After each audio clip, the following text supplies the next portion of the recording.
in Guyana there. That would be evidence of it. So an official good afternoon to everyone, and thanks for joining in. If possible, and you have the use of your cameras, could you put them on if you have them off at the moment? During the course of the lesson, you could take it off, but as much as possible, try to have it on. If you don't have it on as the lessons go along, I may ask you again, and then I may remove you from the session, right? So the reason for it is many reasons. The main reason, I mean, many good reasons, but the main one is that at the end of your NEBOSH exam, which will be 5 months from now, you have to do what is called a closing interview with me and also a representative from NEBOSH, and we have to verify you. We have to verify your face, right? So if I never see you for the next 4 months, I would not be able to verify that the person I'm looking at is indeed Cindy Dukaran, right? And if that is the case, then the closing interview is stopped. Without the closing interview being completed, they would not they would not correct your exam paper, right? So we talk about the exam in a bit. So for those of us who don't know, just to start at the beginning, I am Mr. Samuel Shadrack, the head of the course provider for the Shadrack Safety Institute, and I would be your lecturer. Now, I don't lecture all the classes, as some of you who were here very early, I told you we have another class with another tutor or some tutors, and this is their time slot, right? So I actually took that class and I took their time space, and I also took their meeting link, which I probably shouldn't. I should have given you all a different meeting link. So I had somebody joining in from the 1 o'clock class, which is another 1 o'clock class, right? But the thing, the long and short is that once we assign a tutor to you, I don't like to change the tutors, so I would not change myself.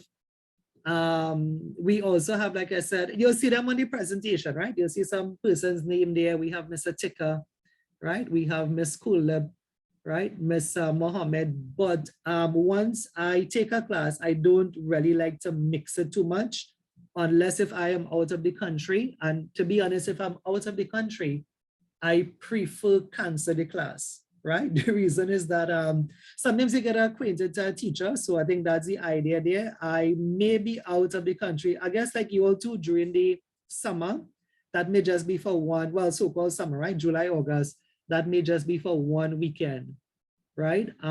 So that's about the only thing I can say, right? But the benefit here, I know some of you all have had other classes, and you may, well, those of us who, most of you all, you know, are new students, but some of you may have had another tutor if you are a repeater, but I don't have much repeaters here in this class. So I think you all would be sort of accustomed to me then, right? Or get accustomed to me as we go along. So if I could, I said that today you need some writing material, but I also said I wanted to change the slide, right? As soon as I can, because there's some things I want to tell you. It's on the slide, but I want to pull it out for emphasis sake, right? So just to show you that it's on the slide. So we have what is NEBOSH and everything here. We have all of this here. You're going to read this for yourself. But for emphasis sake, I want to pull out some stuff and write it on a whiteboard for you. And that is what I will do, right? So we have, just to take a look at when you all get a chance and you review this record, and you'll see everything I'm going to tell you is here, right? So you have 2 papers to do, NG1, NG2. And we'll talk about that, I guess, on the whiteboard when we get to that. I also have here, typically the exam paper consists of about 8 questions. Even though they say 10, it's not really 10. And you have, you know, a project to do. We'll come to that in a bit. You don't really need PP unless if you're going into a company for real. When we get to the project, you would know that you don't really have to go anywhere. The project can be done from home. And basically what the Shadrack Safety Institute is, we have been around for more than a decade now, and we have what is called, well, those of us in Trinidad, we have what is called local accreditation, or in fact, the proper word to say, sorry, there's somebody trying to join. Yeah, the proper thing for those of us who are from Trinidad here, the proper word we say is recognition, right? So with foreign courses, they don't really say accreditation. Oh, Josh was saying, so I wonder, so is Josh, so just answering this question in the chat, right? So I wonder if this person is in already. Okay, I think this person is in on the system already. Let me see if I could find their name. Okay, right, I saw it. Okay, yes. Okay, not a problem. Right, I'll call the roll at the end. Yeah, so we have what is called recognition, which is what we say in Trinidad and Tobago. But for those of us who know, the school then has what is called global accreditation, right? And that is what makes it a bit different from COSTAT and those other places then, right? So COSTAT, Cipriani, they may also be, those of us from Trinidad would understand this. If you're not from Trinidad, this doesn't really matter to you. But we do have an accreditation board in Trinidad, so we are with them. But that is not our strength then. I mean, that is kind of like our weakness, because that puts us back on the same level as COSTAT and Cipriani and UE. What makes us different is that we have what is called global accreditation with NEBOSH and NEBOSH parent company, which is called IOSH from the UK. What that means then is that your qualification is good locally, but it's also accepted and accredited internationally. And this is what is different with COSTAT and UE and Cipriani. The other thing is that we offer the #1 brand in safety, which is the NEBOSH brand. There are other brands in the world. Those of us who are from Trinidad, you know that in Guyana, you do have the University of Guyana, and they do have, you know, even, right. Okay, yes, Abigail, I guess you could switch to your phone if you think it's better, right? Sure, yeah, right? So I was saying, yeah, that I lost my point. I lost the point what I was saying, right? Completely forgot.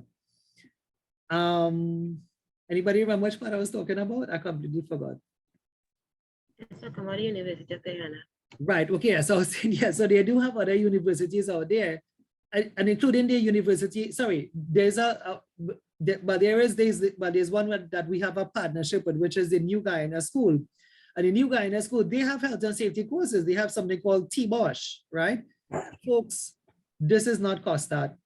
This is not Cipriani. This is not NEBOSH. This is the real NEBOSH, right?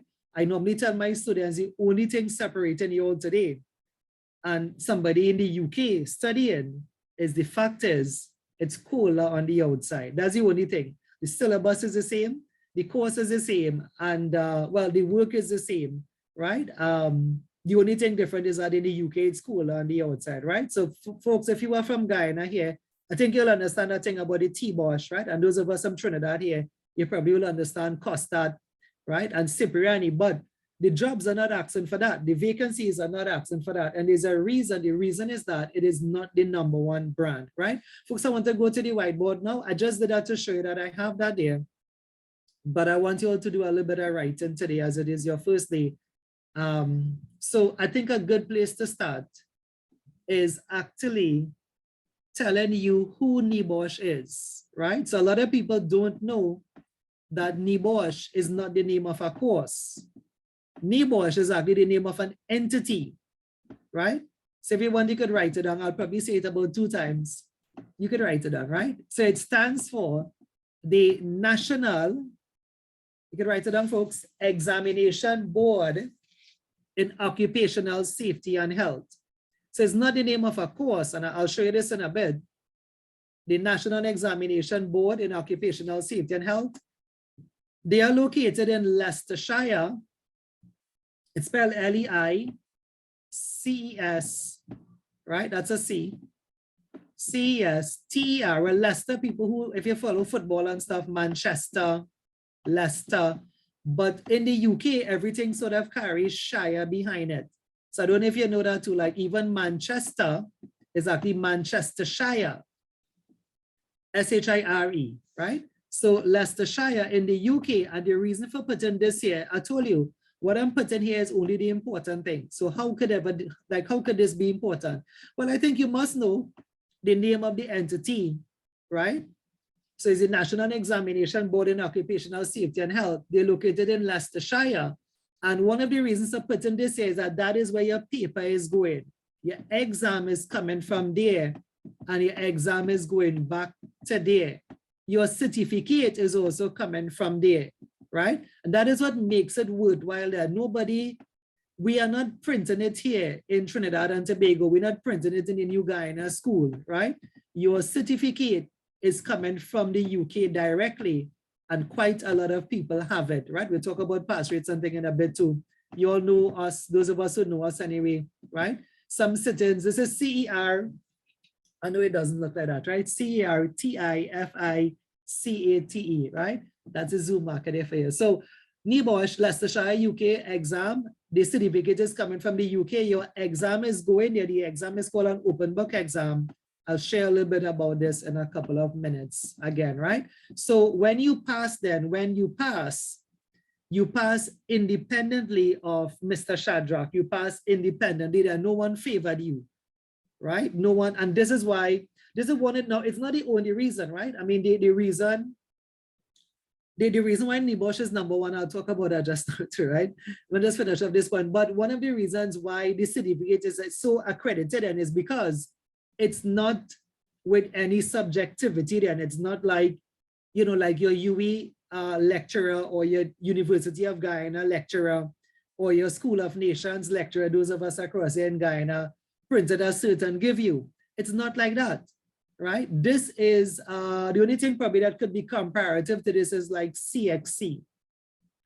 Remember CXC, like where you did an exam, your teachers taught you, but your teachers did not correct your CXC paper, right? Your CXC certificate or GCE, whichever one you all did if anybody is older, right?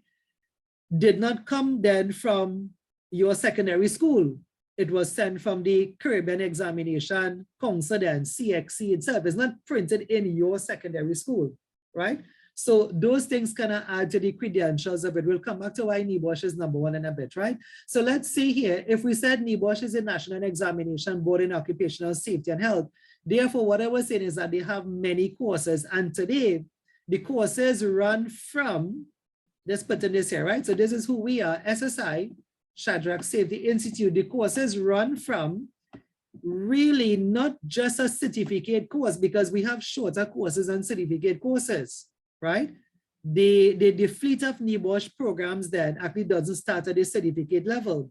They start at one-day courses, which we call awards, right? So folks, not all NEBOSH course is hard, but I have some bad news for you all, right? So there are awards, which are like one-day courses. I'll tell you the bad news, right? Please write this down. So the fleet of NEBOSH courses doesn't start from the certificate. It starts from one-day courses, right? Then we have the most popular NEBOSH National General Certificate. Now this is the number one course they have, right? The level 3 course. This is the course that to qualify you. This is what the companies are asking for, right? But we go up. We go up to the NEBOSH diploma.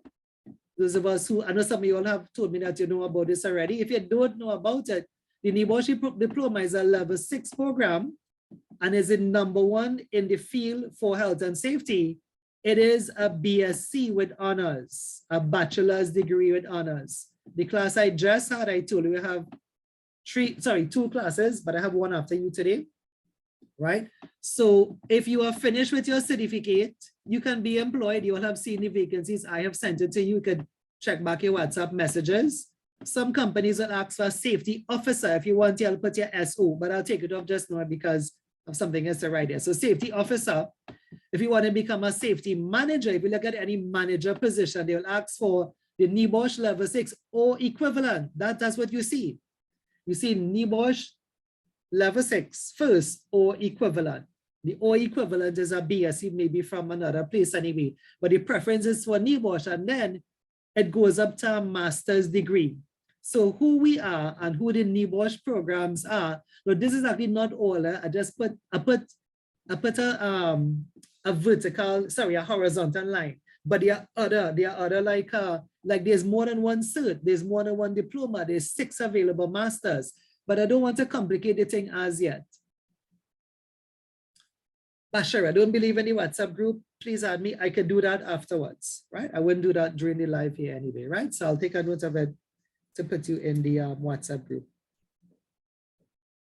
Okay, right. So you all understanding so far? So in terms of qualification, for the last decade, and we have been around a little bit more than that, right? But for the last decade, right? we have been then the #1 provider for the NEBOSH qualifications from, let us say, certificate level to the diploma level, right? Currently, there's no one in the master's. Oh, somebody in the waiting room still? Let me see. Hold on. If you have any questions, oh, there's 2 persons in the, yeah, that happens sometimes when you come in class late. Let me make sure that they're inside.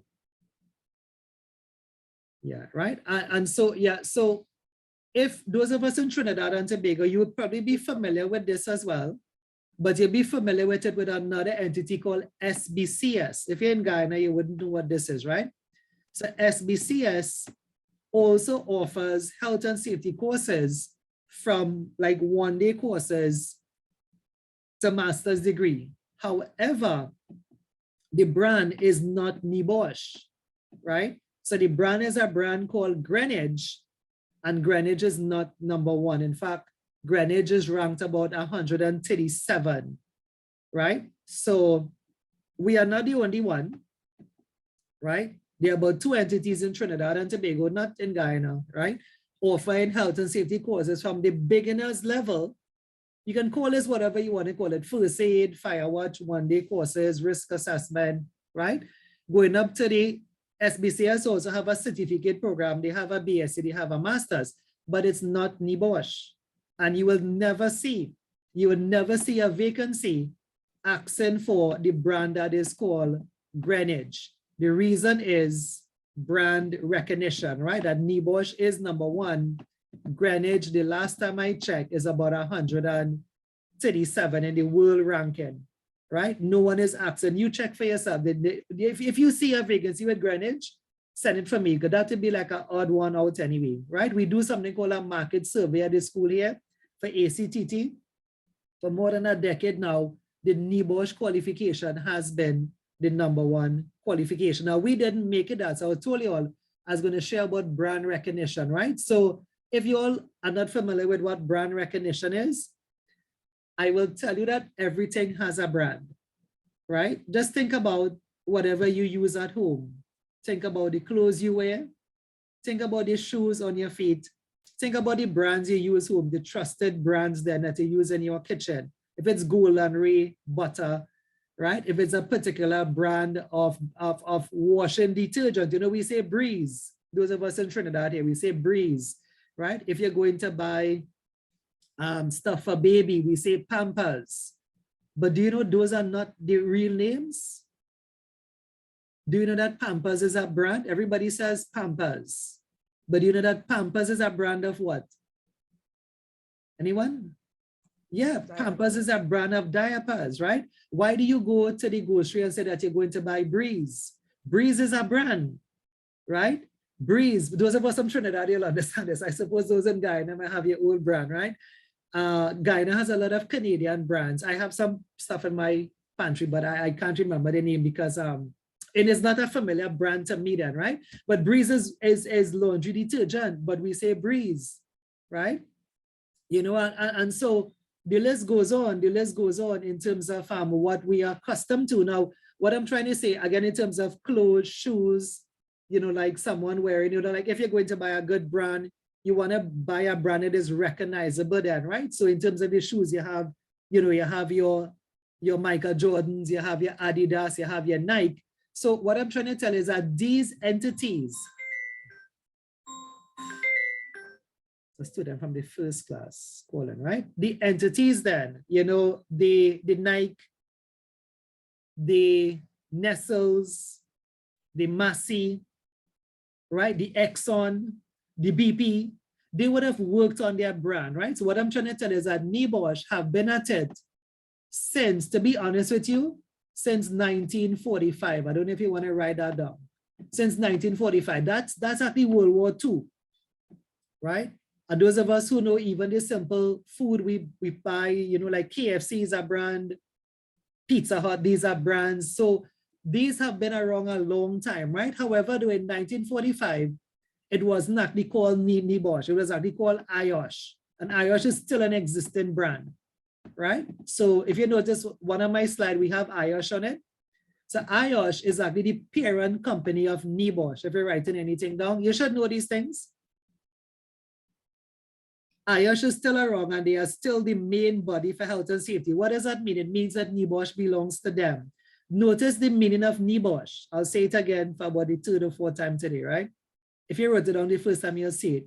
It had stood for the National Examination Board. Well, why a board? You know, like, why a board? Because if it's a board, it must be a board of something. Those of us who, you know, like the denominational schools and like the religious schools, right? You'll have a Roman Catholic board, you'll have a Presbyterian board, you know, you have like a Muslim board, a Hindu board. So NEBOSH is actually a board, but a board of what? It's actually a board of NEBOSH. If you didn't know, and now you know, as they say, it's actually a board of NEBOSH, right? And both of them, they are located in Leicester. If anybody goes across to the UK, you can find them in about the same compound. Why I say in about is because NEBOSH, they actually have like an offshoot office in a rented building. They are in the NEBOSH compound in Leicestershire, but they have a rented property too in Leicester. It's a business park in Leicester. It's called the Meridian Business Park, right? So if I could just add one more year for you here, in 1979, which some of you all would not around as yet, right? The president of NEBOSH, they formally formed what would have been called NEBOSH today, right?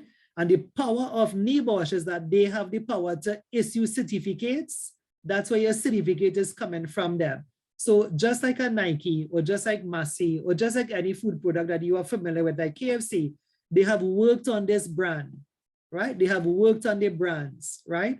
And today, well, not really today, but since then, NEBOSH has been the #1 brand, right? Greenwich is nowhere far. Worse yet, SBCS. Worse yet, UE. We do not even compare, right? When I mean brand, I'm talking like BMW brand, right? We're talking about world-renowned brands, right? That the brand worldwide for safety, the #1 wherever you go, we are evidence of that. We are the weird ones, you know. Samantha said she got bumped out just now. We are the weird ones. Remember, we are on an island. Those of us from Trinidad here. We are the island, you know. We are the island. Right? And those of us in Guyana, well, you all are a continent, you know, but we are the weird ones because this is not the UK. We are not in the UK. So why it is companies here asking for NEBOSH? Why Exxon? Look, I have the vacancies. Some of them I put in the chat is actually from Guyana. Why are they asking for NEBOSH? Well, it's the same reason why somebody will ask, I guess, to purchase a Nike sweater or something as opposed to something local, right? One of the advantage, you know the quality of it then, you know it's a good brand, right? And that is a history there of NEBOSH, right? This is also who we are, in case you're not too sure who SSI is, right? So we offer the full fleet of courses. And, you know, folks, I have not even touched the sidelines. Remember, I told you NEBOSH offer other courses. If you want, could you put in 2? Today, they have environmental courses if you all want to do them. You don't have to because nobody asking for these. They don't ask for the environmental certain stuff, right? We have process safety certificates. We have a lot other certificates that I don't want to write here. If you could put them in RA, there's a certificate in risk assessment. There's a certificate in accident investigation from NEBOSH, not from me, you know. Not from me, from NEBOSH itself. Right? I'm trying to take off the SO thing I had there. Right? So folks, oh, okay. Thank you. Yeah. Oh. It's a full fleet of programs. However, I always say when you I don't know. When you all are doing something, what you should do the ones that you see in demand, right? So always let that be a guide then. Like, you know, like the economy is tough. If you see the action for level 3, do the level 3, right? If you see the action for the risk assessment, do that. But they have other courses then, right? And you can add the other ones when you finish. If you have nothing to do and you like to study, or you get employed and you want to study, fine, come back and do something. But in the world today, these are your 2 top qualifications, cert and diploma, worldwide, right? I will challenge you all. I don't know if you will take up the challenge. You can do it right now. You can do this right now with me, because I'd asked that girl from London to do it. And some of you all, maybe when you came to the office, I had you do it too. If you go on Google right now and you put HSC Jobs UK, you can do that if you're not writing too much, right? It should just take you a click. Put in your phone, HSC Jobs UK, and scroll on a bit until you see qualification and see what they're asking for, right? That student from London, I was telling you, when we did it, right? We saw somebody with a level 3 could be clocking between 300,000 TT dollars. Those of us in Ghana, you do your own conversion, right? So about 300,000 TT to 400,000 TT, right? I have students of mine, folks, remember, you all probably don't know me. I've been teaching some time. Don't look that old, right? Thank God for that. But, you know, those who know me know that I actually was, back in the day, I never take care of myself too much, right? Now I still stretch myself, but I do take care of myself a little bit more. I used to be much heavier, right? But I do try to take care of myself a bit now anyway, right? But I have students, right? As we teach, I'll tell you, I could call their names. Maybe you know them. Maybe you know them. Mark Lynch, right? I have students who do this qualification and go away. Some of them don't stay long like Mark, right? You stay like a year. I have Rashid Mohammed, that they stay like a year in Dubai, right? Or Qatar. And folks, they come back here millionaires, right? Think about what I'm telling you, $300,000 a year, right? I have one. This is just your normal level 3. Mark had the level 6, right? Your average salary in some parts of the world. Sorry, this is the UK, right? So this is UK, but Mark was actually in Qatar, right? $150,000 minimum for the month, right? I have David Samaru. I call in the names because some of you all may know some of them as past students, right? And you can literally have a good living. I am an example of that. I'll share that another day. Just to let you know, right? For those who feel I dropped from the sky, right? My first degree, I have 3 degrees, right? My first one is not from NEBOSH, right? I did one locally, right? I came first in the country, but I never got a job with it. Up to today, I never got to work with it. Graduated first in the country, big trophy, big award, right? Never got anything to do with it, right? And at that time, I wasn't in safety, right? I wasn't in it. I was trying to get into it. But just a long story short here, one of my lecturers, I remembered him mentioning NEBOSH, and I never took it on. I never felt, back then I didn't have anybody like me then who will show you vacancies. This is more than 20 years ago, right? And I listened to him. I mean, I remember what he said about NEBOSH, and I did the certificate program, and I remember sending out vacancies, right? And like, I would never put the word NEBOSH. I would just put health and safety certificate, right?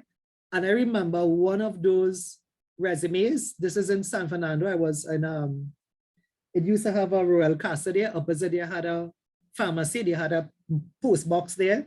Yeah, it wasn't too much an email, I think 20 years ago, right? So I remember just before I put that in the mailbox, I took it out of the envelope and I just put in brackets NEBOSH.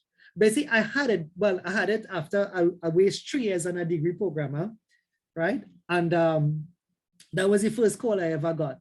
And to tell you how things spiraled, that call eventually led me to become the principal of another health and safety school. And when that school closed down more than a decade ago, I sort of got into, in fact, no, I went into Massey, for those who know my history, right? Went into Massey, I served there as a health and safety professional. I also taught UE for about 5 years, part-time, right?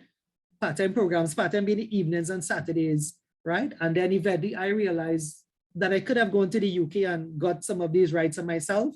And that's the end of that. But what I'm trying to tell you is that it would have never happened if I didn't put NEBOSH there. So when I tell you that NEBOSH could change your life, I am not just talking about, you know, like Mark Lynch then. I'm not just talking about students. I'm talking about me too, who struggled for a large number of years, even having my degree from a local university here, right? And even having it and teaching but not really working in safety at the same time, right?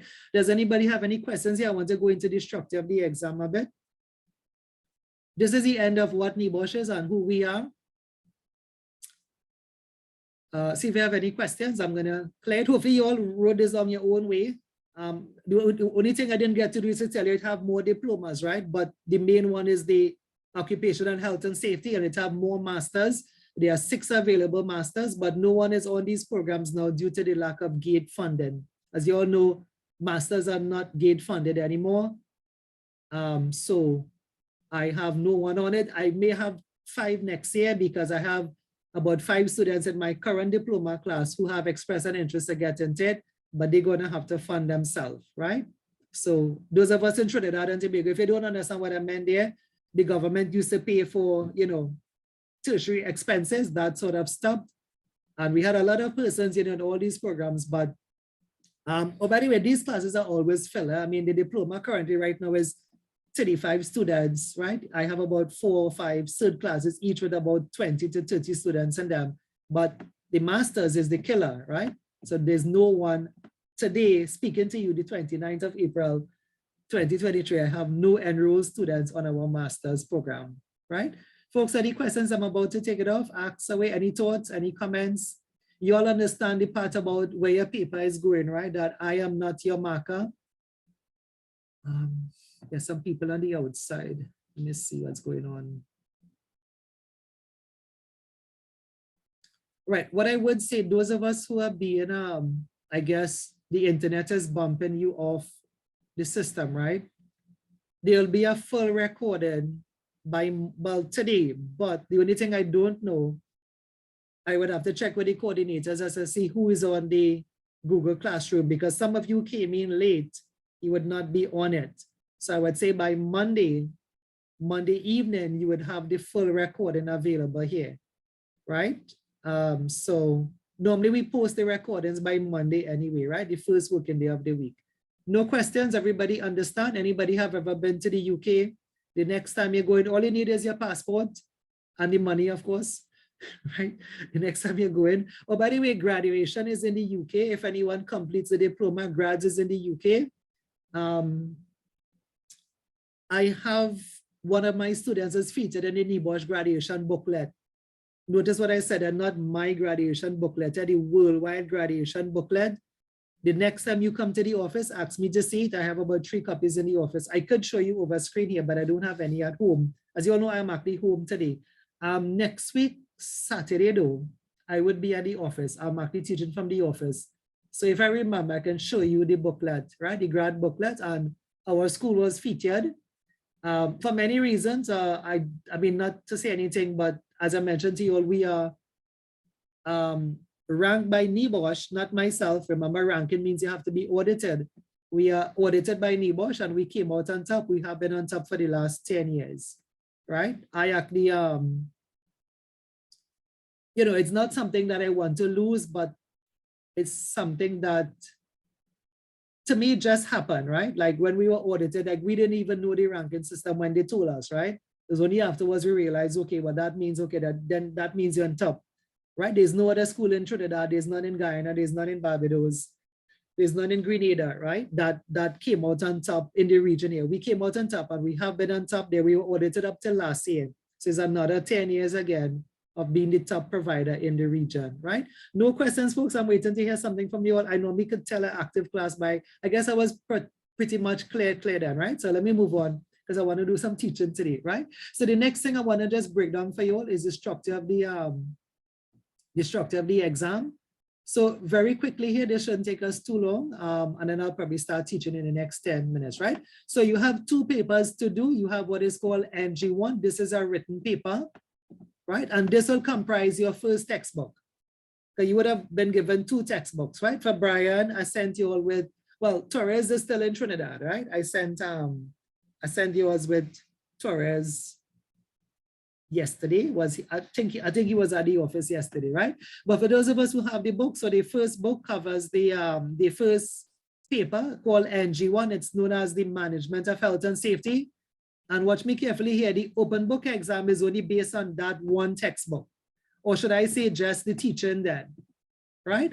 So you can have the textbook or the PowerPoint because we use both. Both is the same thing. Sooner or later, you'll realize that if you have your book, you'll actually realize it today. But as the class go along, you realize what's in the PowerPoint is the same thing in the textbook. So the exam is only based on one textbook, right? And for this exam, let's do this one time. The pass mark for this is 45. Please write it down. The pass mark is 45. You have 24 hours to do the exam. It's roughly 8 questions. You can do them in any order as long as you do all of them. And to do the exam, you are doing them from home. NEBOSH will send you the month before the exam a link. You click on the link and you have to sort of set up your password and stuff on it. But you're doing that from the comfort of your home. And if you plan properly, you will be finished in 8 hours time. If you plan poorly, you can take whole day, whole night. Yes, right? Let me not try to fool you all. Everybody is different. I have students that finish by 4 o'clock. Those are the ones that plan properly. If you wonder what I mean by plan properly, the answers is too much, right? But let me give you some, like some students will say, by the way, the paper is normally available 6 a.m. to 6 a.m. the following day. It's 24 hours, right? So do you know, in spite of that, some students start 12 o'clock in the day. Sorry, this is supposed to be 6 a.m., right? 6 a.m. here again, right? In spite of that, some students don't start until 6 p.m.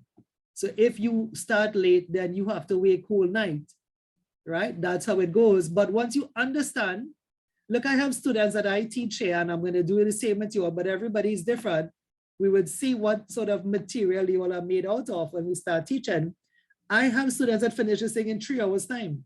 And I will show you people who finish in 3 hours time, that paper is a better paper than somebody who take 20 hours to finish. Why? Because the person who finish in 3 hours time know what they're doing. The person who take 20 hours, they taking breaks, they're doing the wrong thing. They don't know what they're doing. If you know what you're doing, how hard could 8 questions be to do with an open book exam? If you know what you're doing, you'll finish by 2, 3 o'clock in the evening. And a lot of people do finish by 2, 3 o'clock in the evening. If you start late, there are some people, in spite of we saying the paper is available like 6 a.m., some of them get up, they eat, they go on to the shop, they come back, realize the printer don't have ink, and they go and buy ink by 1 o'clock in the day, then they start. Well, you're going to go till 1 o'clock in the morning, right? So, with proper planning, I'll talk about this as we get into the course itself. If you start on time, there's no reason for you to finish you should finish by 4 p.m. I told you the class, every month is exam. The reason why you all started today is that I had a class last week. Remember I told you that I had an April class, they had an exam last week, right? Students told me they finished so one student told me finish in 3 hours time, another one 4 hours time, another one by 4 p.m. But then somebody said they wake whole night. When you ask them why, right? They went to the grocery, they take a day off, yes, but they was doing other things in the day off, and they started 6 p.m. So then you must be waking whole night, right? This is supposed to be 8 questions. It could be less, it is hardly ever more, right? It could be less than 8 questions. It could be 7 questions. Every sitting is different. No, the exam is actually available on a Wednesday. It's always on a Wednesday. It's a working day. It's not a Saturday. The exam don't come from me. Remember, there's a whole thing about Leicester. It's controlled by NEBOSH directly. We have nothing to do with the platform other than giving you the link to the platform, right? It's a Wednesday, and given the fact that we are, let me just check it. This would be tentative, folks. Every course is about 4 months long, right? I'm looking for my calendar. Maybe you can do it faster than me. So we started in the end of April. Let's just call it May, because remember today is really a lot of orientation stuff, right? So May, June, July, August. The earliest your exam could be is September, and the latest it would be is October. And it will be the first Wednesday. Exam is always the first Wednesday in every month. So it would either be the first Wednesday in September, or it will be the first Wednesday in October, right? If it is the first Wednesday in October, that's the 4th of October, but we'll finish by September. all you'll be doing in October is waiting. Like when you finish in September, you just have to wait like a week for that Wednesday, right? There'll be really no, there'll really be no, it don't have any class in October. If you look at it, the first Wednesday in October, that would be an exam. I think that would be a most likely exam, right?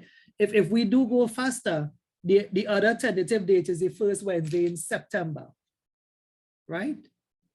So it depends on how the work go. You would see it's very heavy. NEBOSHs make big men cry sometime, right? I had people who come here now, yeah, they be willing to work, right? Remember, this is the thing. Once you're willing to work, you'll pass, right? This is not a sit-down qualification where you sit down and you get it, and then the lecturer in UE or COSAT feels sorry for you and give you a certificate. This is not that. Otherwise, it wouldn't be NEBOSH, right? All right, folks, I want to just do the other side of this. The other side of this is that you have a project to do. This is what I taught this morning. I taught this to another class. And this is your second textbook. You can take a note of that. This is your second textbook. The project is in reality what is called a risk assessment. If you don't know what it is, I will show you what it is. I walk you through this page by page, paragraph by paragraph. We also look at the drafts for the project. And to be awarded the certificate, you must pass the exam and the project. If you happen to fail one, you'll have to do over that one only, right? The pass rates of the institute here varies, but I hate to say the pass rate. But the reason why I hate to say it is because people latch on to it. Like we say, okay, last year, October, 100%. Now, does that mean you are going to get 100%? The answer is no, right? Not all pass rates is 100%. October was 100%. December was about 94%. Now, there are reasons for these things, right? The reason is as varied as you.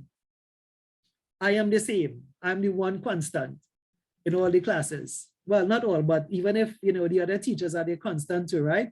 Like I had students who don't hand up a draft.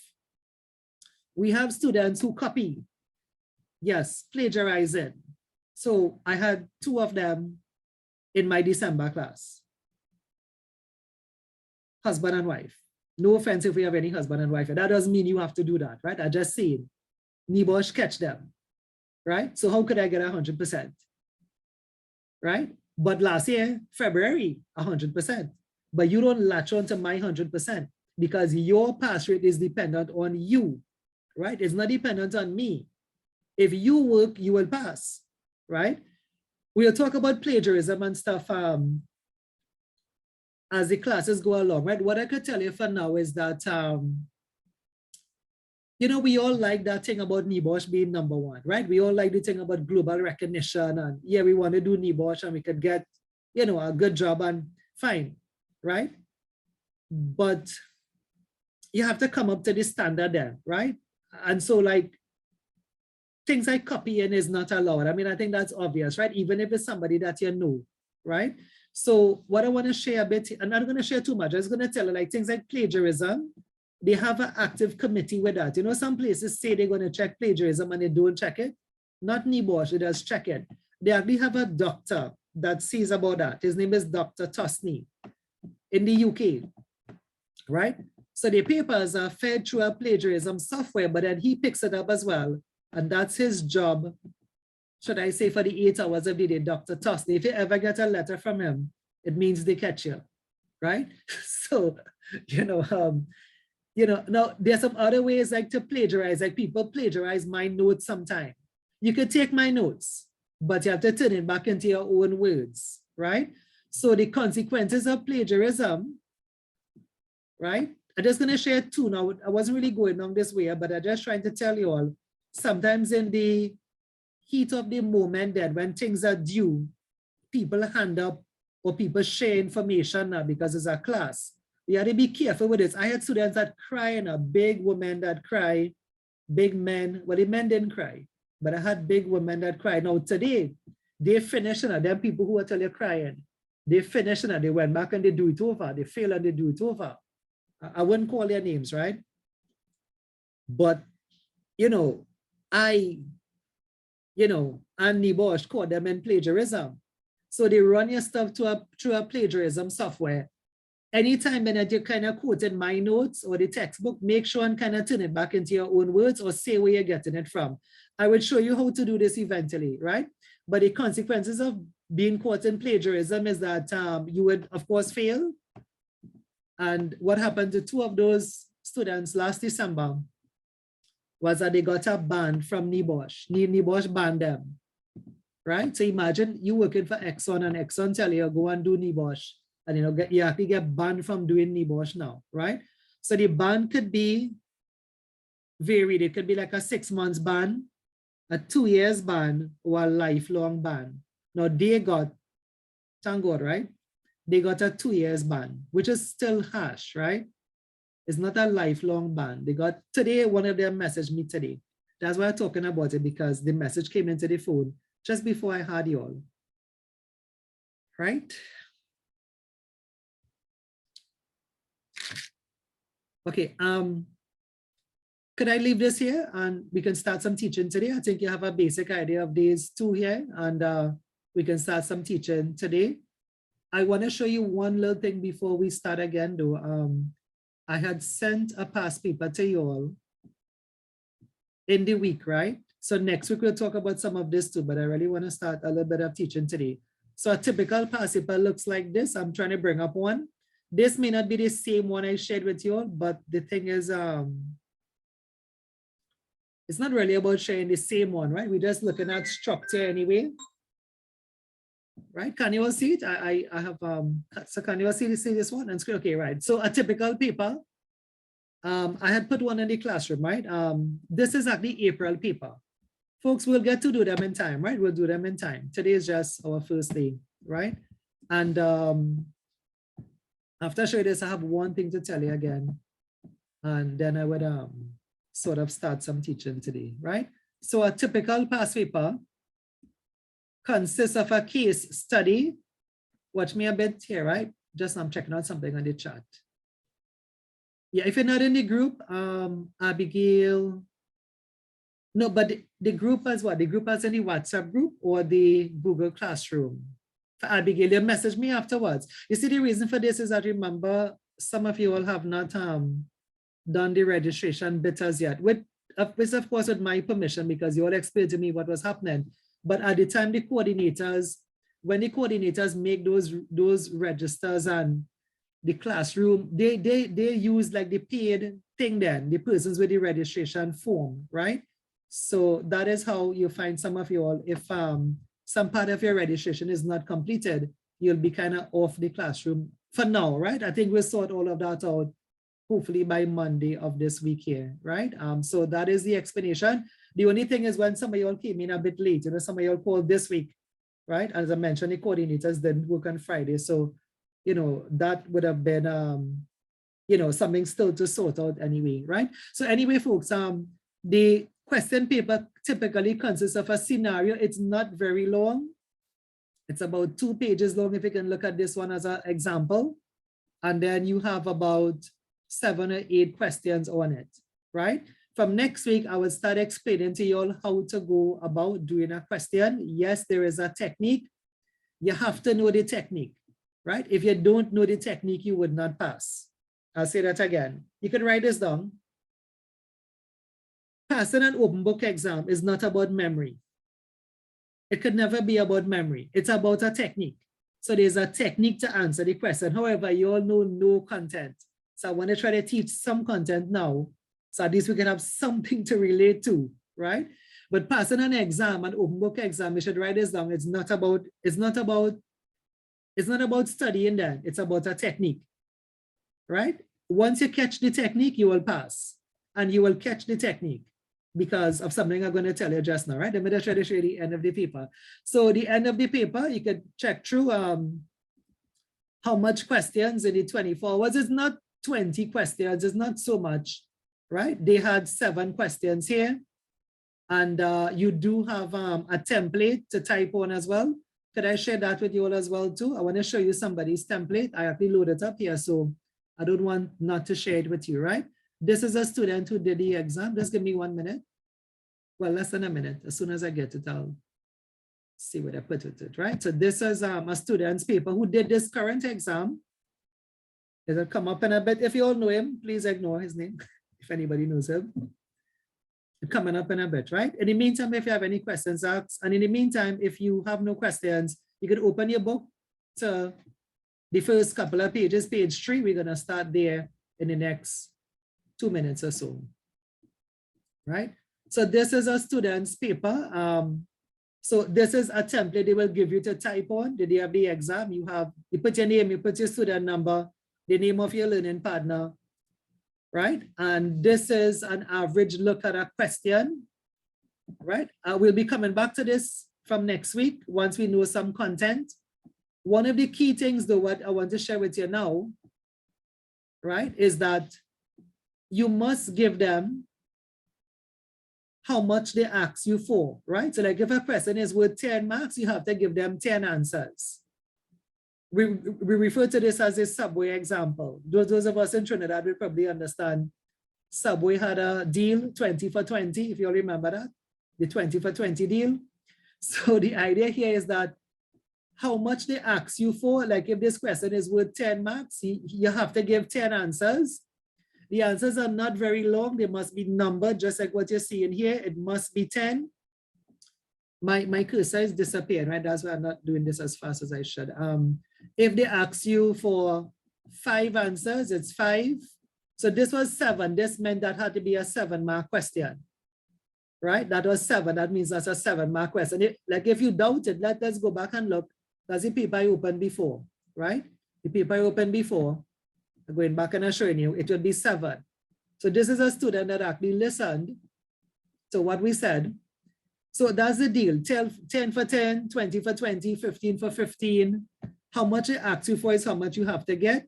There is no mass amount of marks then, right? I'm trying to maneuver this one a bit, right? There's no mass amount of marks. Like if a question says, you see here, give the duties of the employee, and it is 7 marks. So then you see 7 answers. Take a minute and see if you can take in that a bit. 7 marks, right? If something is 22 marks, you have to give them 22 answers. Otherwise, you're not going to get 22 marks. If you give up, which is what we tell students not to do, if you give up, let's say I did see some students, this is the April paper again, I've said that to you, this is the April exam. If you give up and you give up 15 and you give 15, right? That means you lost 7 marks, huh? You're not going to get 22 for 15 answers, right? Remember the rule. I don't know if you want to write it down. I just told it, it's a Subway. It's a Subway rule. What NEBOSH does, they give you 1 mark for 1 answer, right? It's the Subway. Those of us in Trinidad, they'll understand this, right? So 1 mark for 1 answer. You don't get 10 marks for 1 answer. If you fill a page, if this is a page and you fill this with writing like this, so, right? And you didn't number it. And when the examiner read this whole page have 2 answers in it. And this was out of 22. But you only have 2 answers. You only have 2 correct answers, or 2 answers, you get 2 out of 22, right? So what we tell the students to do is that you should write out your answers. Shaman, will they deduct marks for overwriting? No, right? In fact, those who write more end up getting more marks, right? There is a word count, you can take note of that, but NEBOSH doesn't bother with the word count. Take a note of this, right? I know today is the first day, a lot to say, right? The word count is 3,000 words. But let's go back and have a look at the paper from the student. Most students cross this into the 4,000 word range and there is no penalty. In short, the more you write, the better. But you have to know the writing is not like this. The writing is like this. Number 1. Number 2. Each answer must be about 3 to 5 lines long. This is actually next week thing I'm telling you already. Yeah? I'm telling you next week things if you want to write it down, right? Each answer must be 3 to 5 lines long, but you all have no content yet. This is actually next week, Saturday, but we're getting a start today anyway. Each answer about 3 to 5 sentences long. Nobody really going to check it, but it must be more than, like 2 lines, 2.5, 3 lines, and you're going down the line. This is the wrong way of answering a NEBOSH question. This is the correct way of answering a NEBOSH question, right? If they ask you what is it breaches of the employee, you have to give them 7 different breaches. If they ask you what is the negative indicators of culture, you have to give them 22 negative indicator of culture. Negative indicators. Now without teaching, you all could get some of these in. What is a negative indicator of safety? High accidents, right? High number of complaints from employees. Now, some of these things are in the case study, right? So when you read the case study, you get it. High number of illnesses. Workers always leaving your company, right? So I will show you how to get these answers, right? There's a way to get them. Well, the easiest way is your book, but there's actually, I mean, there's more than one way with an open book exam. There's more than one way to get answers, right? For example, the slides have them, the PowerPoints have them, the book have them, and guess where have them again? Anybody can make a guess? If something is open to the exam, where's would you get information from? Your book have it, the PowerPoint. Say it. You can say it again. You can get it from the internet as well. You can get it from the internet. Very good. Google. You can just Google it. You can just Google the thing, right? But there's a trick there, there's a technique. Like when you Google it, you have to tie it back in the scenario. This is the technique I was telling you all about, right? Let's go back and read this student and you'll probably see it a bit. Even though I have not explained it because today is really not that, but you'll see it a bit what I was trying to tell you. It's like every answer you get, you have to relate it to the passage then, right? Nothing could stand up by itself. If you get it from the internet, it can't stand by itself. You have to relate it to the passage. Let's see here one of the students' answer, right? And I will show you papers as we go along of people who got high marks. And if you want to see those who get low marks, I can show you those too. But this is a good one, right? This is a good one. I can show you people, I have people, you know, after I say all of this, right? Spend a whole hour in orientation, you know right now, I could show you somebody, people who give up 3 answers. Why would you spend this amount of money, $6,200? It's not the most expensive. We have the cheapest price, right? In the market today and in the UK. I'll explain that another day. You probably will pick it up as we start teaching, right? Because I don't really do this for money. Those of us who know me, I don't really need a whole bunch of money, right?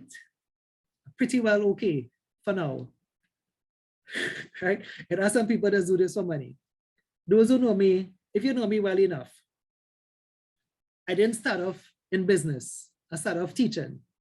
I taught secondary school, so you heard me say I taught UE as well, right? But I taught secondary school. If anybody down from Paliseco side, if you even know where that is, I taught Paliseco secondary school back in the day when it was a wooden school. That's a very long time ago. So if you're young, don't try to remember those days, right? But what I'm trying to tell you here is that why would somebody, after spending $6,200, right? You went to Palo, very good, yeah. You went to the concrete Palo or the wooden school Palo. Then you remember people like Mr. Sugrim, Mr. Sigobin, right? All in the days anyway. Miss Ruth Sukal. Those are long-lasting people. Concrete, okay, he said concrete, yeah. Okay, but you can't remember Mr. Sigobin. Sigobin he spent his whole life there. I don't know if he's even alive now still, come to think of it. Yeah, yeah, or Sego, yeah, people remember Mr. Sigobin, yeah. All right, anyway, yeah, so that's what I tell you, those who know me, my background is more in teaching, but he lives, he lives, right? I actually taught his niece and nephew as well, right? A long time ago too.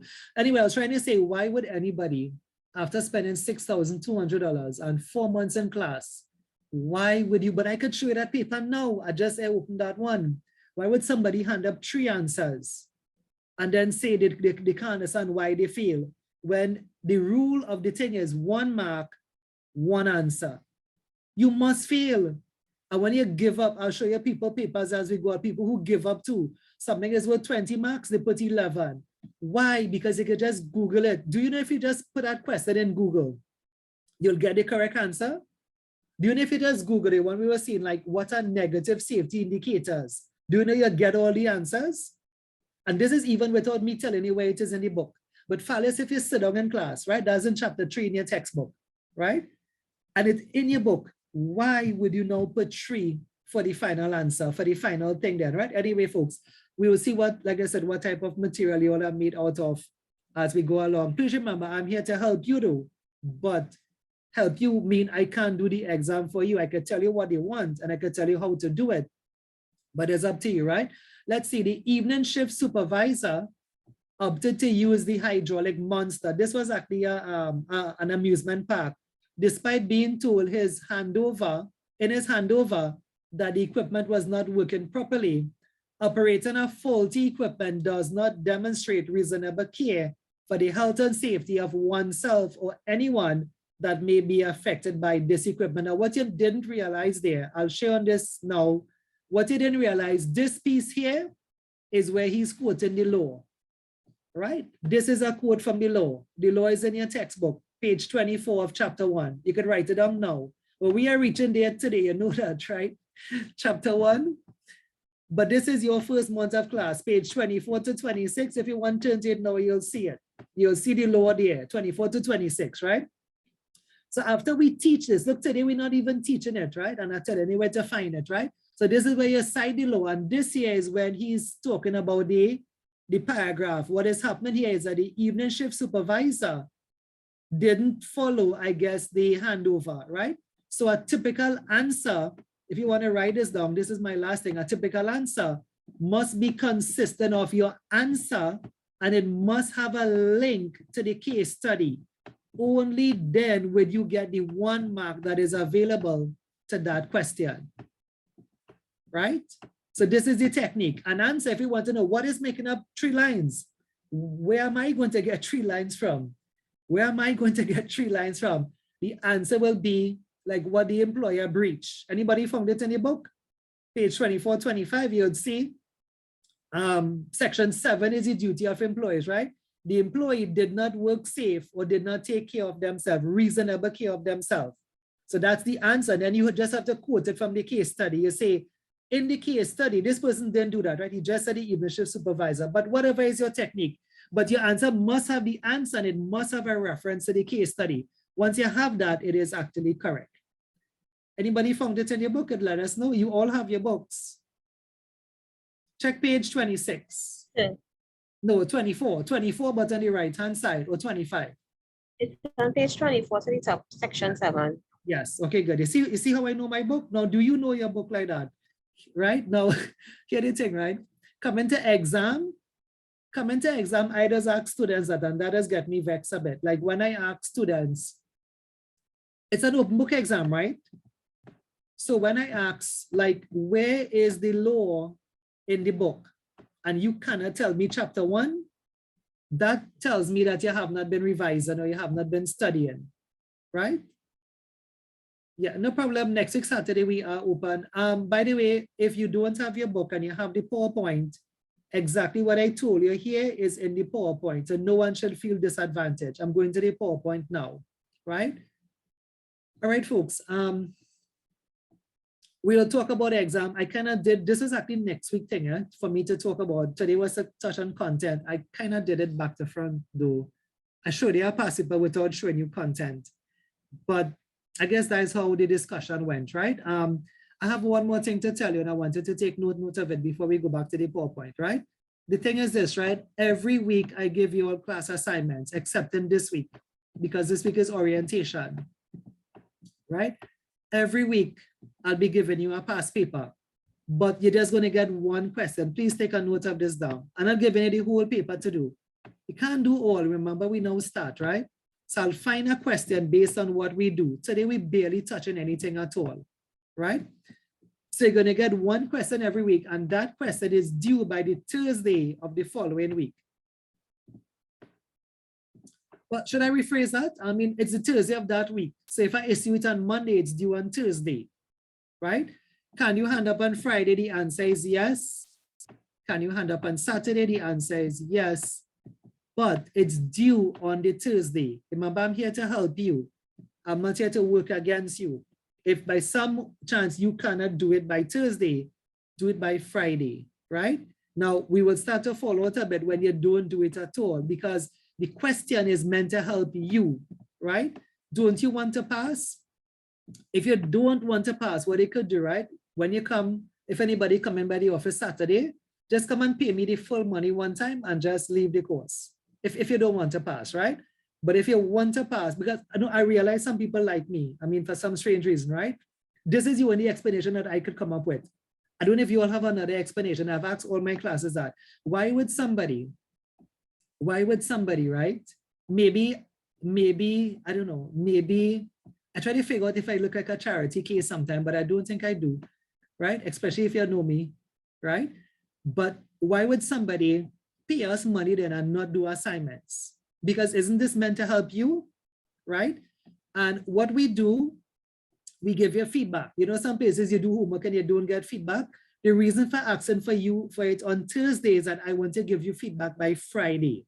But in the odd event, if you cannot do it by Thursday, do it by Friday, do it by Saturday, I will correct it by Monday for you, right? I scorecard all of these. So I will show you, maybe next week Saturday, I'll show you one of my other classes register. Every week they get assignments, right?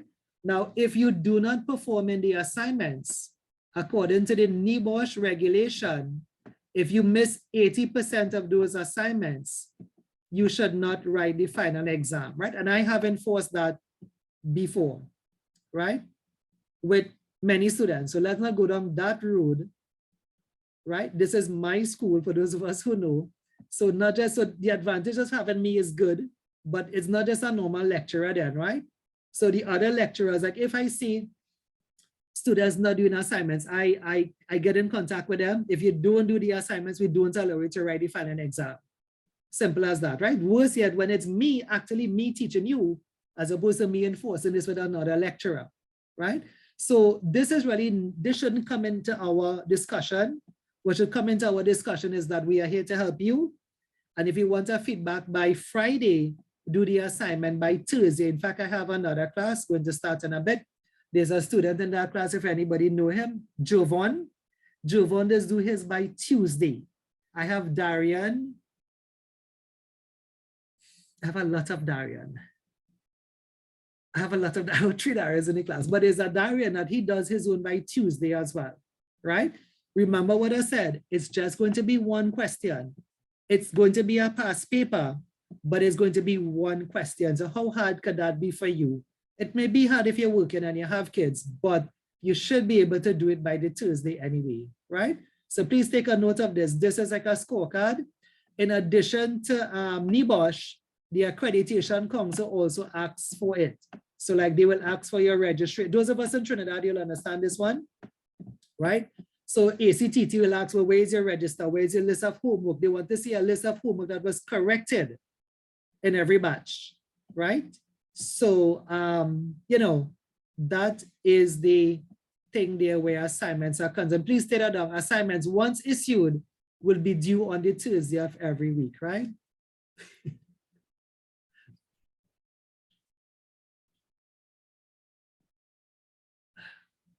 Okay, so Shaman, hopefully this is something you want to do.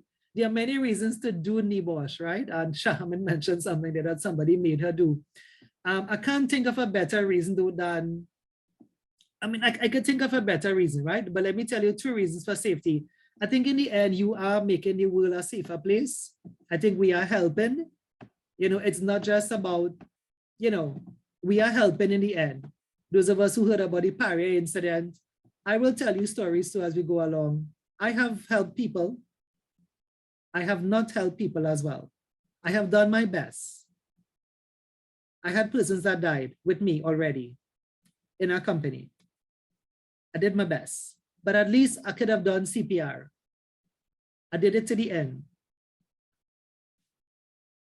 I did it until the ambulance came then, but I knew that they had passed away already, right? But I think that is a reason for doing safety too. You know, that we do make the workplace safer. The other reason is, of course, a career, not just a job, a career, a good career too. In Trinidad, if you get fed up and you want to go England, you want to go Guyana want to come Trinidad, Canada, it's not like CXC, right? It's not like Cipriani. I talk from experience here, and Mama tell you I have another degree, and I taught UE for about 5 years, probably 5 to 8 years. When I say 5 years, I'm being nice. If I really check it, it's about 8 years, right? So if you get fed up and you want to go England, yeah, your passport, you can go. I have a student that did that, Darren. I'll call them. Hopefully one of these days you'll get to meet some of them when they come by the office, right? And I have students that leave here and go across there, right? So it is a nice career. And if you do happen to get fed up, not just for you, in years to come, I'm trying to draw the world there. That doesn't look at the world, right? You can go another part of the world. You can go Dubai. I could call different names in it. I will tell you the stories as we go along. I'll tell you the stories as we go along. People who were catching their tail then, including me. I grew up poor, right? My father's house is still around. It's in Lucero, past Lucero. It's still a galvanized house. That's the house I grew up in. This is my house in the background. I built this house here for myself though, but where I grew up was a galvanized house, right? But it could do those things for you. So I kind of think of a better reason why, other than saving somebody's life. I have those that I helped, that I saved, but I have those that it didn't work out. This is the point about being in safety. Those of us who are in safety, you know that. Something happened, you had to go, but sometimes you help. Sometimes it didn't work out, right? It is a good career and you can go anywhere in the world with this thing. Prove it to yourself. When class finished today, I tell Elena, go on Google and put HSE Jobs UK. I could send some for you and you'll be amazed to see what you see. And I could tell you stories. I tell you of students who I know right in La Romaine, people who have been there. I know a guy that used to bathe by a standpipe. The standpipe's still in La Romaine there, right? Today he's a millionaire. He did the NEBOSH level 3, did the diploma, went away to the, I think it's Qatar, right? As well, and this is not the same person. I try to remember his name though, he's a Ras. He have a Ras, a lot of gold teeth in his mouth, right? But talking to you all now, I can't remember his name, right? He actually have a place, he has a business in the bottom of Carlton Center where Rituals is. The place next to Rituals is actually his place. And I know him, right? I know him, really not making anything out of himself. And I told him, come and do NEBOSH. Anybody here know a guy called Kevin Diljan? Right? Many years ago, a guy came to my office. Kevin, anybody knows a guy? He was selling milk. A guy was selling milk, silk milk. I asked him, what are you doing? What are you doing with your life? A young guy. He came and he did NEBOSH. Today, Kevin is the safety manager of Adon. That same guy who was selling the milk, right? So I could tell you the stories, but I'll say just to answer that here, I can't think of any better reason than what I've drawn here anyway on the left-hand side, right? Folks, let's get a start before we don't get anything done at all. So the first thing I want to show you is the PowerPoint. Let's go straight to that. So, sorry, that's not it. Look at here, right? This PowerPoint, this is a picture I took. If you all have seen the PowerPoint, this is a picture of the front of the IOSH building. Right? Who is IOSH again? Anybody can remember what I said about IOSH? Who is IOSH again? IOSH is the owners of NEBOSH. If you look through here, Parent body of yeah, NEBOSH, right? correct. This is still around enough. This facility is like the UE compound. It's like many buildings then, but this is where I was going into. That's the front door of IOSH there. I took that picture more than 10 years ago, right? Anyway, let's go straight into the thing, right? So the first thing, what you want to see is that if you have your book, I think it's page 3, page 4, right? You would see some definitions. So we're going to go through those definitions now. We finishing just now too, right? That's how today goes anyway. But if you have the book, you're going to see the same definition. So what is health? Health, they say, is the protection of your body and your mind, well, of workers from illnesses. Someone got bumped out of class. Let me check and see. If I didn't have a class after you all, I could have gone a little bit longer today, but I have a class after you all today. Next week, I wouldn't have a class after you all. The person that got bumped out, I'm not seeing them because what I'm seeing is Shaman trying to join back. Maybe it's her. But they're trying to get back in, but I don't see them on my side. Let's see, right? I could only admit who I see. Right now, on my view, there's nobody outside the class, right? There's no one outside in my thing, so I cannot control that then. If somebody is outside there still, The most I could do is close it off and open it back and see if it, still there's nobody outside, right? There's nobody outside there still. Okay. She's saying the internet giving trouble, so it could be an error on her. Okay, no problem. Yeah, just remember the whole recording will be available. Really, they are available by tonight, but seeing that some persons here are a bit, still in the registration phases, the full thing then, everybody may get access to it by Monday, right?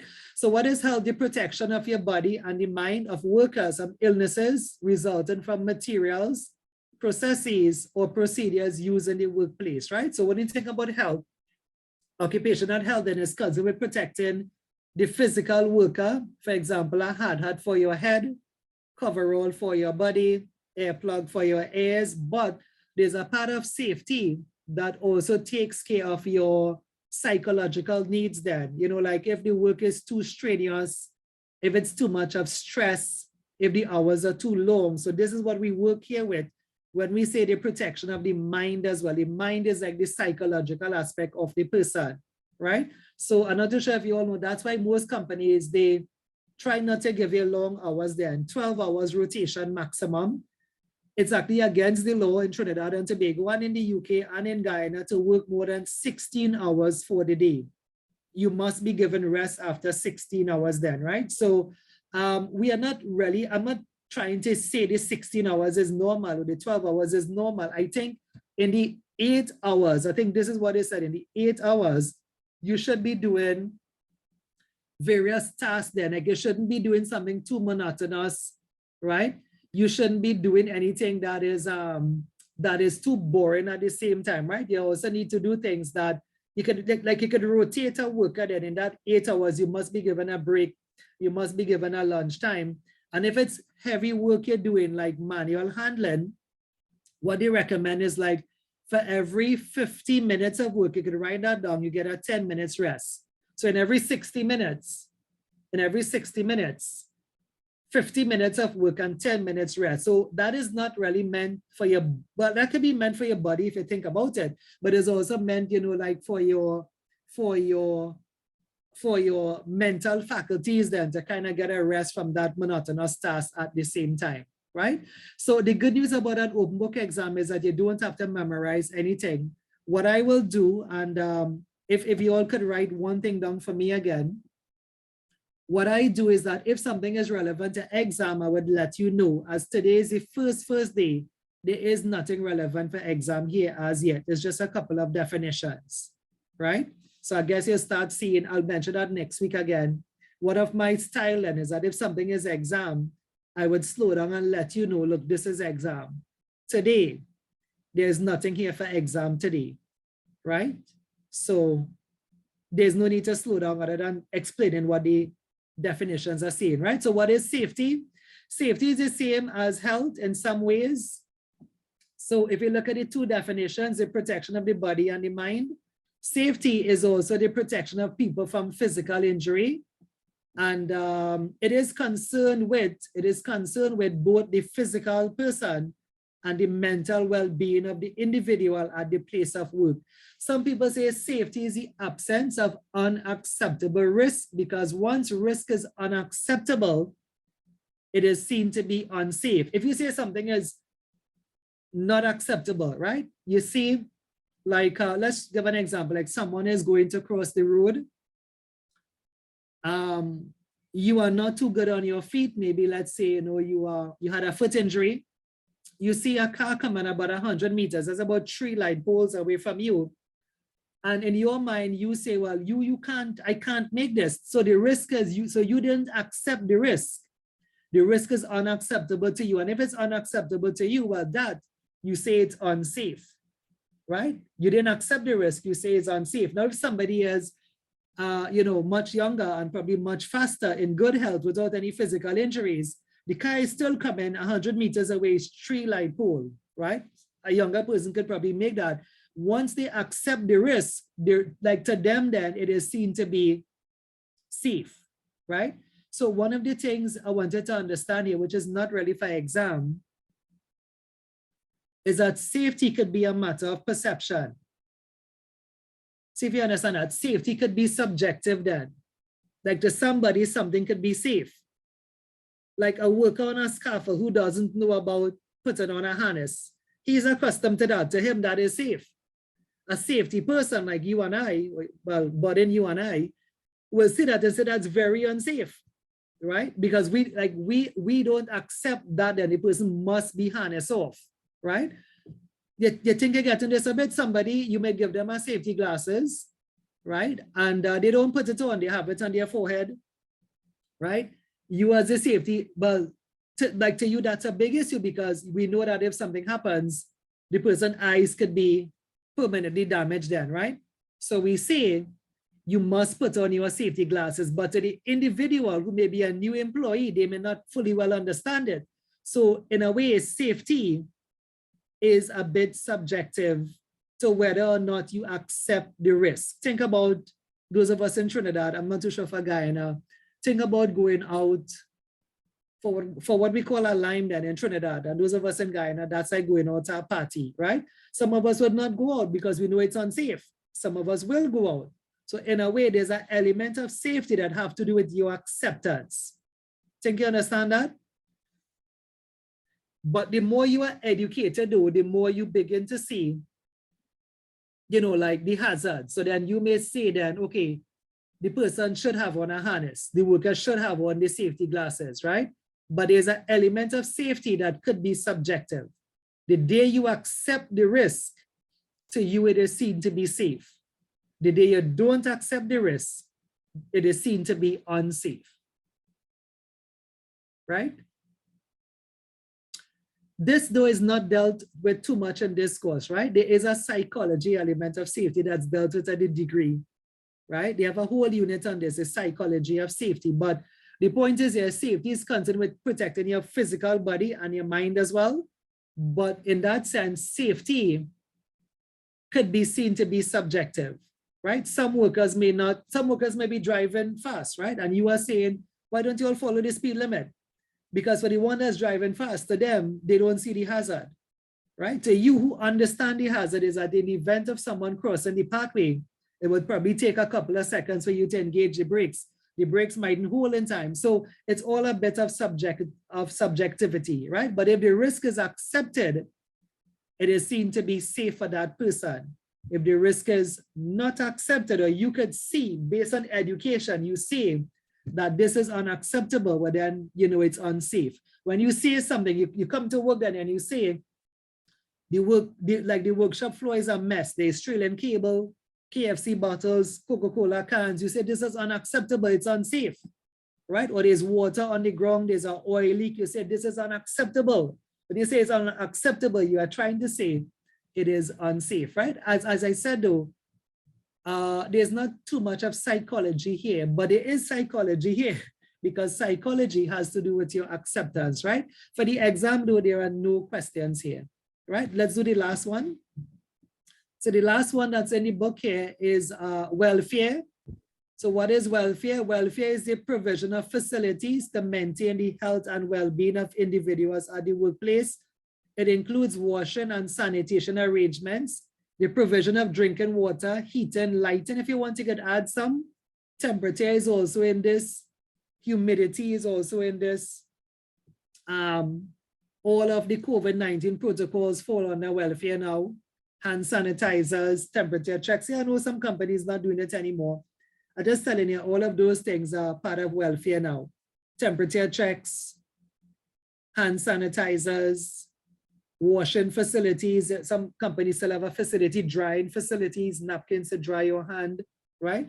All of that is part of welfare facilities, right? So I have 3 minutes. I feel to push it and do another one, right? Now the other one is not in chapter 1. The other one is in chapter 3. So just follow on this slide for now, right? I'll explain as we go along, right? So what is an accident? An accident is any unplanned event that results in injury or ill health of people, or damage or loss to property, plant materials, or the environment, or loss of a business opportunity. So an accident is anything that is unplanned and there's a negative outcome, right? No sane thinking person No person then that's sort of right in their head would plan to have an accident, right? So, you know, if you, God forbid, something fell from a scaffold, hit a worker, that should not be planned, right? So an accident is anything that is unplanned and it results in a negative outcome, injury, ill health, damage to property, plant, product, right? Loss of a business opportunity as well. There's another one here, which is called an incident. Hopefully that's none of you in this class, right? That could be the other class. But I have 3 minutes. I use up all my 3 minutes. So what is an incident or what is a near miss? A near miss, this is an incident that could have resulted in an accident. Knowledge of near misses is very important, as research has shown that approximately for every 10 near miss events at a particular location in the workplace, a minor accident will occur, right? So for those of us who know what the near misses are, a near miss is like an almost accident. A near miss is like you were walking, you slipped, but you managed to get back a rail or a hole on the guardrail or the railing, and you did not fall, right? So a near miss could have been, God forbid, the examples, right? Like somebody was driving and they saw another vehicle coming at them, but they were quick with the wheel, they were quick with the brakes, and they were able to avoid the accident. What they had there was what is called a near miss, right? It could have resulted in an accident. And for those of us who are working here, you would know that the companies, out of the two of them, anyone could say, those of us, I know I have some of you all who working, right? Let me give you a chance to say something. Which data is more important here? And why is it more important? Which one of these you think is more important to collect? The thing is they collect both, right? But which one is more important to collect? And why you think one is more important than the other one to collect? Anyone? I think the neighbors will be more important to collect because that will help the companies put things in place to avoid accidents actually occurring. Very good, and that's the answer, right? So companies, again, I mean, there are companies who put a huge emphasis on incident reporting or near miss reporting. How to describe huge to you all, right? Huge meaning like they actually reward workers. They reward workers, they actually reward departments. Massey used to give money. I'm sure you all are aware of contractors, and even like Atlantic, they would have given electronic items, television sets, hampers, right? So there's like a reward incentive program to, like, if you report the most amount of incidents. Ayana said it perfect, because the more you report an incident, I mean, let's draw one here for you, right? Let's put somebody on a scaffold. So let's say this is somebody on a scaffold here, and something fell from the scaffold, right? A pipe or something fell from the scaffold, which is common. If you all work, you'll know these things happen all the time. But on this level here, nothing has happened. There was nobody walking here. This is called an incident, right? Well, this is called a near miss. If the proper word is a near miss, right? And so this is a near miss, and there are companies that put a huge emphasis on this, like Atlantic LNG, right? Those of us in Guyana, if you're not too sure what Atlantic is, it's like one of the biggest gas plants in the world, right? And do you know, like in Atlantic LNG, if this happens in Atlantic LNG, anybody want to end up this for me and tell me what would happen? If this happens in Atlantic LNG, most likely this worker going home. They don't take that lightly then. You see, what they say is that the next time that happens, that could result in a death then, right? So the incident reporting is very important. The near miss reporting is very important, because you have a chance then at this stage to investigate and to find out why did it happen, and to put measures in place to prevent it from happening again. Because the next time that fall, this is just a hammer draw here, right? Of course, in with Atlantic, it could be a source of ignition, and that's a gas plant. So the next time that happens, it could result in, you know, a full-fledged fire, or it could result in a death, right? Again, there are really no exam questions there. Folks, I have to stop only because I have another class waiting to start, right? Let me see how I would do this, right? I'm going to stop the recording, right? If you all want more, what I'll tell you, right?